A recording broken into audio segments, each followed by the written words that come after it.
नमस्कार। सद्भावना आयुर्वेद में आपका स्वागत है। पिछले वीडियो में हम लोग रूमेटिक अर्थराइटिस के बारे में चर्चा किए थे। आज हम लोग ऑस्टियोआर्थराइटिस के बारे में चर्चा करेंगे और आप लोगों से निवेदन है कि जब तक कि कोई भी वीडियो आप शुरू से अंत तक नहीं देखिएगा तब तक उसका भरपूर लाभ नहीं मिलेगा। इसलिए आपसे रिक्वेस्ट है कि वीडियो को शुरू से अंत तक देखने का प्रयास करें। दोस्तों, ऑस्टियोआर्थराइटिस के बारे में आज हम लोग जो चर्चा करेंगे तो सबसे पहले हम लोग ये जानेंगे कि एक्चुअल ऑस्टियोआर्थराइटिस होता क्या है। तो ऑस्टियोआर्थराइटिस एक ऐसी बीमारी है जो जोड़ों संबंधी विकार को उत्पन्न करती है और हड्डियों के सिरे पर जो उपस्थित लचीला ऊतक होता है उसे वो नष्ट कर देती है। यानी ये जो बीमारी है इसमें ये होता है कि जो हमारे दो हड्डियों के जोड़ों पर, यानी जहाँ भी जॉइंट्स होगा डेफिनेटली वहाँ दो हड्डियाँ होगी और दोनों हड्डियों के बीच में साइनोवियल फ्लूइड होता है और साइनोवियल फ्लूइड के ठीक ऊपर आप देखिएगा चित्र में दिखाई दे रहा है कार्टिलेज होता है जो कुशन का काम करता है। कुशन दैट मीन्स गद्दी का काम करता है और वह हड्डियों को बचाए रखता है, यानी रगड़ से बचाए रखता है। जब भी हम मूवमेंट करते हैं तो उससे क्या होता है कि हड्डियाँ बची रहती है, आपस में रगड़ नहीं खाती है। तो इसमें अब हम लोग यही चर्चा करेंगे। तो ऑस्टियोआर्थराइटिस एक ऐसी बीमारी जो जोड़ों संबंधी विकार को उत्पन्न करती है और हड्डियों के सिरे पर उपस्थित लचीला ऊतक नष्ट होने लगता है जिसे कार्टिलेज कहते हैं और यही कार्टिलेज जो होता है कुशन का काम करता है। ये प्रक्रिया धीरे धीरे होती है और समय के साथ स्थिति बद से बदतर अर्थात बिगड़ने लगती है, जिसके वजह से चलना फिरना भी मुश्किल हो जाता है। कार्टिलेज एक ऐसा प्रोटेक्टिव टिश्यू है जो हड्डियों के जोड़ों के सिरों पर उपस्थित होता है और कुशन का काम करता है और रगड़ से हमारे दोनों हड्डियों के जो अंतिम सिरे हैं उनको बचाता है। लेकिन किसी कारणवश यदि कार्टिलेज में टूट फूट हो गई तो उसमें दरार पड़ जाती है, इसीलिए इसको वियर एंड टीयर डिजीज भी कहते हैं या डिजेनरेटिव डिजीज भी इसे कहते हैं। अब उसमें ये होता है कि जब वियर एंड टीयर होता है तो कुछ क्रिस्टल्स जो होते हैं हमारे कार्टिलेज के वो साइनोवियल फ्लूइड में आ जाते हैं और उसके मतलब ये पैथोफिजियोलॉजी है उसकी। चूँकि बहुत बड़ा वीडियो हो जा रहा है, लोग देखने में घबराने लगते हैं कि इतनी बड़ी वीडियो कौन, इतना कहाँ समय है देखने का। तो मैं इसको जितना हो सके उतना मैं छोटा करने का प्रयास कर रहा हूँ। उसमें ये होता है कि क्रिस्टल जो होते हैं साइनोवियल फ्लूइड में आ जाते हैं और वो किसी न किसी कारणवश, चाहे वो कारण जो भी होगा अभी हम लोग देखेंगे कारण को, तो उसमें हड्डियाँ जो है आपस में रगड़ खाने लगती है। उसका नतीजा ये होता है कि दर्द, अकड़न आदि समस्याएं उत्पन्न होने लगती है जिसे हम ऑस्टियोआर्थराइटिस के नाम से जानते हैं। अब दोस्तों ये देखेंगे कि एक्चुअल इसका काज क्या है, यानी कारण क्या है। तो कारण में ये हम देखते हैं कि एक तो किसी चोट के चलते होता है या स्पोर्ट्स इंजरी हो जाती है, जो ये खेलने वाले लोग हैं उनके जॉइंट्स में ज़्यादा ये सब प्रॉब्लम क्रिएट होता है।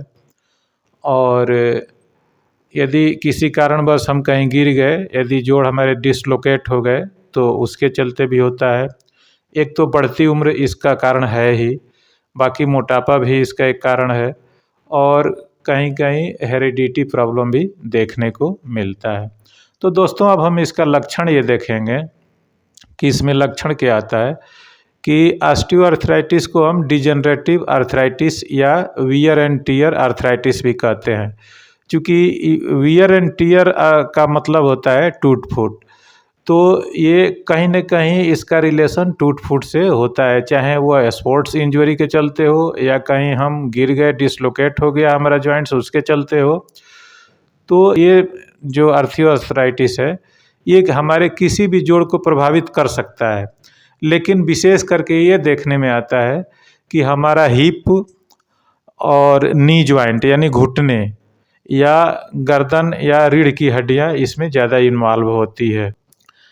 अब हम लोग ये देखेंगे कि हम क्यों कहते हैं कि हमारे वीडियो को शुरू से अंत तक आप लोग देखने का प्रयास करें। इसलिए कि जब तक शुरू से अंत तक नहीं देखिएगा आपको पता ही नहीं चलेगा कि एक्चुअल हमको हो क्या रहा है।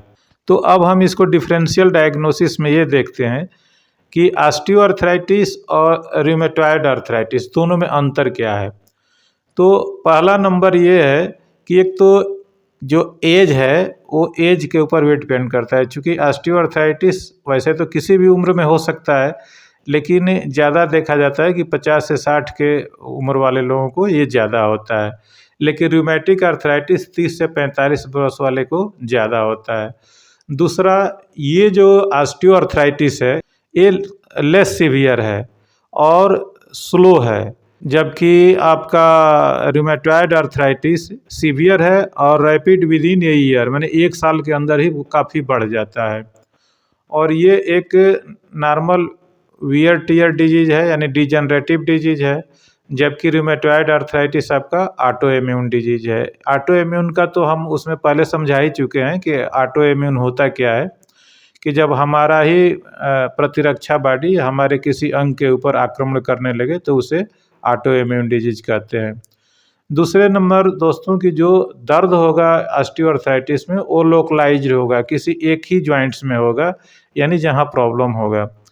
और वही हम यदि रूमेटिक आर्थराइटिस में देखते हैं कि उसमें हल्का दर्द होगा, स्वेलिंग होगा, थकान महसूस होगा, उसमें स्टिफनेस यानी अकड़न होगा और वो छोटे जॉइंट्स को ज़्यादा प्रभावित करता है।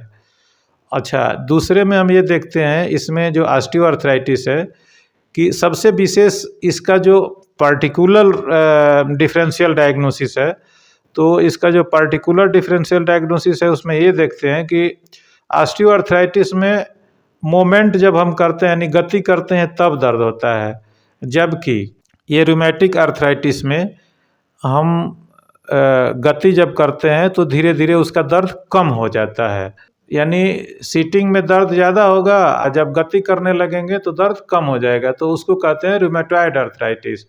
और जैसे हम बैठे रहेंगे तो दर्द कम होगा, लेकिन चलना फिरना जब शुरू करेंगे तो हमारा दर्द बढ़ जाएगा, इसको कहते हैं ऑस्टियोआर्थराइटिस। अच्छा, दूसरे नंबर की जो हमारा ऑस्टियोआर्थराइटिस होगा इसमें जॉइंट्स लॉक हो जाता है, और यदि हम जैसे पौड़ी पर चढ़ते हैं या तेज़ चलते हैं तो उसमें क्रेपिटेशन साउंड आता है, यानी कड़कड़ की आवाज़ आती है, और हमारा जो फ्लेक्सिबिलिटी है वो कम हो जाता है, यानी जितना फ्लेक्सिबल जॉइंट्स होना चाहिए उतना नहीं होता है। तो दोस्तों अब हम इसका जो डायग्नोसिस कराते हैं यानी जांच कराते हैं, तो जांच में हम लोग यदि लेबोरेटरी में जो टेस्ट कराते हैं तो एक तो सीबीसी करके देखते हैं, दूसरा ईएसआर देखते हैं, तीसरा जॉइंट फ्लूइड को एस्पिरेट करके और वो टेस्ट किया जाता है। और इसका जो रेडियो डायग्नोसिस होता है तो उसमें एक्सरे, एमआरआई स्कैन एट्सेट्रा हम लोग करा करके देख लेते हैं।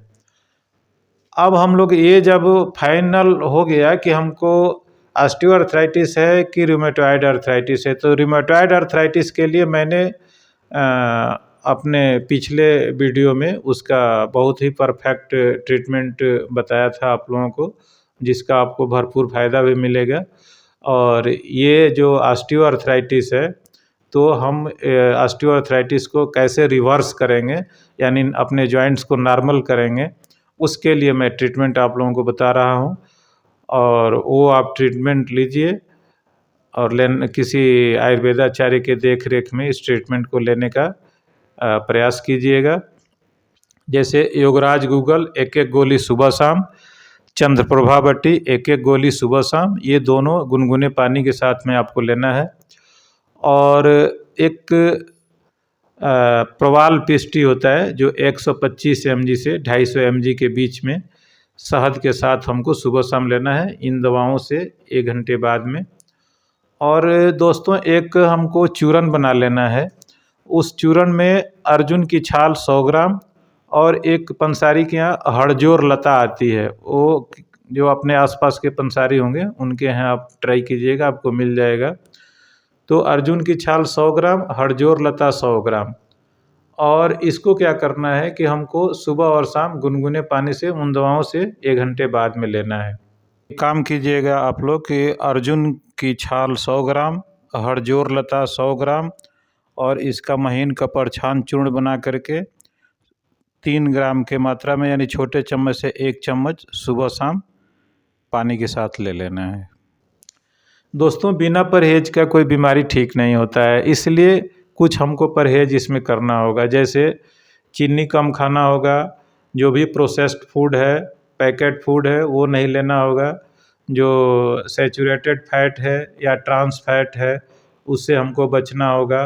और पथ्य में हमको क्या करना है, यानी लेना क्या क्या है, तो इसके लिए थोड़ा धूप का हमको सेवन करना है, दूध पीना है, टहलना है, हल्का फुल्का व्यायाम करना है, गतिशील रहना है। बैलेंस डाइट, ऐसा डाइट लेना है जैसे हरा साग सब्जी, ताज़ा फल फ्रूट। उससे क्या होगा कि हमारे शरीर में vitamin B complex, vitamin C, D3, calcium की भरपूर मात्रा मिलेगी, जिससे हमारे जॉइंट्स रीजनरेट होंगे और ये जो हमारा ऑस्टियोआर्थराइटिस है ये रिवर्स होने लगेगा। दूसरा, एक हमको अपने जोड़ों को चोट से बचाना है। और यदि वज़न ज़्यादा है, यदि ये कारण है कि वज़न ज़्यादा होने के चलते ऑस्टियोआर्थराइटिस है, तो वज़न को कम करना है। और अपने जोड़ों पर रात में सोते समय या दिन में जब भी टाइम मिले तो महानारायण तेल की हल्के हाथों से मालिश करनी है। दोस्तों, उम्मीद है ये वीडियो आपको पसंद आएगी और फिर मिलेंगे आपसे अगले वीडियो में। यदि हमारा वीडियो आपको पसंद आता है तो आप हमारे चैनल को सब्सक्राइब करें, वीडियो को लाइक करें और अधिक से अधिक लोगों में शेयर करने का कष्ट करें। नमस्कार।